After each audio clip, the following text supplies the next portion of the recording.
ನಮಸ್ಕಾರ, ನಾನು Sushmita. Welcome back to my YouTube channel. ನಾನಿವತ್ತೊಂದು ಬ್ಯೂಟಿಫುಲ್ ಪ್ಲೇಸಿಗೆ ಬಂದೆ. ಅದೇ Sirsi Marikambe temple. Short and ಸ್ವೀಟಾಗಿ ಮಾರಿಗುಡಿ ಅಂತ ಕರೀತಾರೆ. ಇಲ್ಲಿ ಪ್ರತಿ 2 ವರ್ಷಕ್ಕೊಂದ್ಸಲ ಜಾತ್ರೆ ಆಯ್ತು.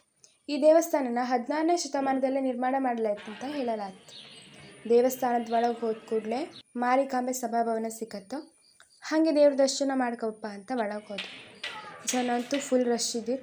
ಅದೇ ರಶ್ಶಾಗಿ ಹೋಗಿ ದೇವ್ರ ದರ್ಶನ ಮಾಡ್ಕೊಂಡು ವಾಪಸ್ ಹೊರಗಡೆ.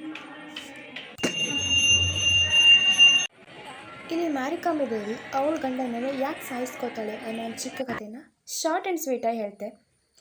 ತುಂಬ ವರ್ಷಗಳ ಹಿಂದೆ ಇಲ್ಲೊಂದು ಸುಂದರವಾದ ಬ್ರಾಹ್ಮಣ ಕನ್ಯೆ ಇದ್ಲಂತೆ.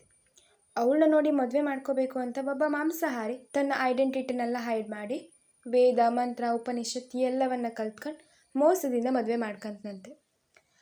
ಆದರೆ ಒಂದಿನ ಅವ್ನು ನಾನ್ ವೆಜ್ ತಿಂತಾ ಇರೋದನ್ನು ದೇವಿ ನೋಡಿ ತುಂಬ ಕೋಪ ಮಾಡ್ಕೋತಾಳಂತೆ.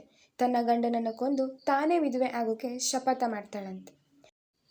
ಆಗ ಅವ್ನು ತಪ್ಪಿಸ್ಕೊಳ್ಳೋಕ್ಕೋಸ್ಕರ ಕೋಣದ ಒಳಗಡೆ ಹೋಗಿ ಸೇರ್ಕೋತಾನಂತೆ. ಆಗ ದೇವಿ ಕೋಣನನ್ನು ಕೊಂದು ಮನೆಗೆ ಬೆಂಕಿ ಹಾಕ್ತಾಳಂತೆ. ಇದನ್ನು ನೋಡಿದ ಅಕ್ಕಪಕ್ಕದ ಜನರೆಲ್ಲ ಇವಳು ದುಷ್ಟರನ್ನು ಸಂಹಾರ ಮಾಡುವಂಥ ದುರ್ಗೆ ಅಂತ ಹೇಳಿ ಜನರು ಪೂಜೆ ಮಾಡೋಕ್ಕೆ ಶುರು ಮಾಡ್ತಾರಂತೆ. ಐ ಹೋಪ್ ಈ ಸ್ಟೋರಿ ನಿಮ್ಗೆ ಇಷ್ಟ ಆಯ್ತು ಅಂತ ಅನ್ಕಂತೆ.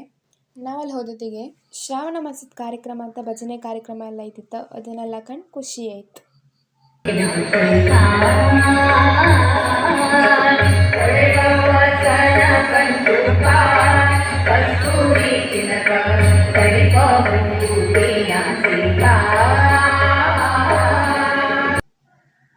ವಿಡಿಯೋ ಇಷ್ಟ ಆದರೆ ಲೈಕ್ ಮಾಡಿ. ಹಾಗೆ ಫಸ್ಟ್ ಟೈಮ್ ಕಾಣ್ತಿದ್ದಿದ್ರೆ ಸಬ್ಸ್ಕ್ರೈಬ್ ಮಾಡಿ.